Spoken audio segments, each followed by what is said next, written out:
আসসালামু আলাইকুম, কেমন আছো তোমরা? আশা করি ভালোই আছো। তো আল্লাহর অশেষ রহমতে আমিও ভালো আছি। তো আমি আজকে শুটকি ভর্তা বানাবো। তো আমি শুটকি, কাঁচামরিচ, পেঁয়াজ একসাথে দিয়ে রসুন টেলে নিচ্ছি।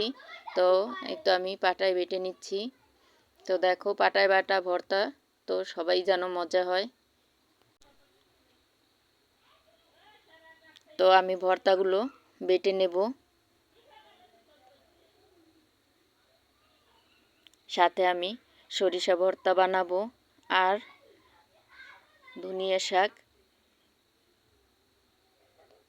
তো এগুলো কিন্তু আমি চিতই পিঠা বা সাজে পিঠা যেটাই বলো না কেন, আমি সেইটা দিয়েই খাবো। তার জন্যই তো দেখো আমি এবার সরিষা ভর্তাটা বেটে নিচ্ছি। এটা কিন্তু আমার মায়ের হাত।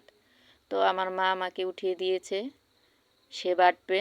তো এই তো আমার ভর্তাগুলো কিন্তু বাটা শেষ। তো এই তো দেখো ফাইনাল লুক। তো এবার আমি পিঠাগুলো ভেজে নেব। তো এটা কিন্তু আমি ব্লেন্ডারে বেটে নিয়েছি। সাথে দিয়ে দিচ্ছি লবণ পরিমাণ মতো, যার যতটুকু লাগবে। তো দেখো কিভাবে গোলাটা গুলতে হয়।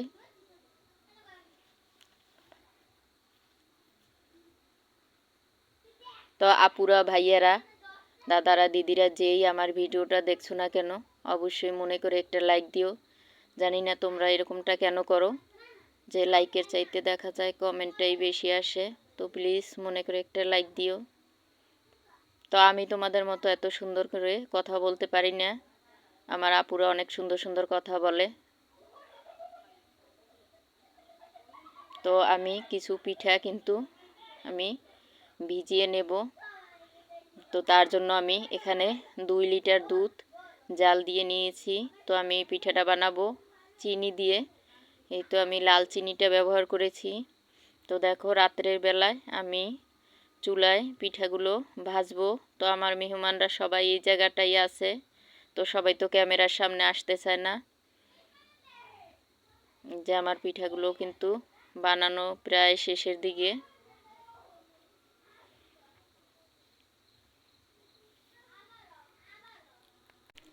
কিছু পিঠা আমি ভর্তা দিয়ে খাবো, তার জন্য আলাদা করে রেখেছি। আর কিছু পিঠা আমি ভিজিয়ে নেব, তার জন্য আমি আলাদা করে রেখেছি। তো এখানে আমি অনেকটাই চাল নিয়েছিলাম।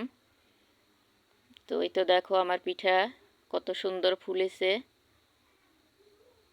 তো প্লিজ একটা লাইক দিও মনে করে। আর আমার চ্যানেলে যদি নতুন কোনো বন্ধু এসে থাকো, তাহলে অবশ্যই আমার চ্যানেলটাকে সাবস্ক্রাইব করে দিও।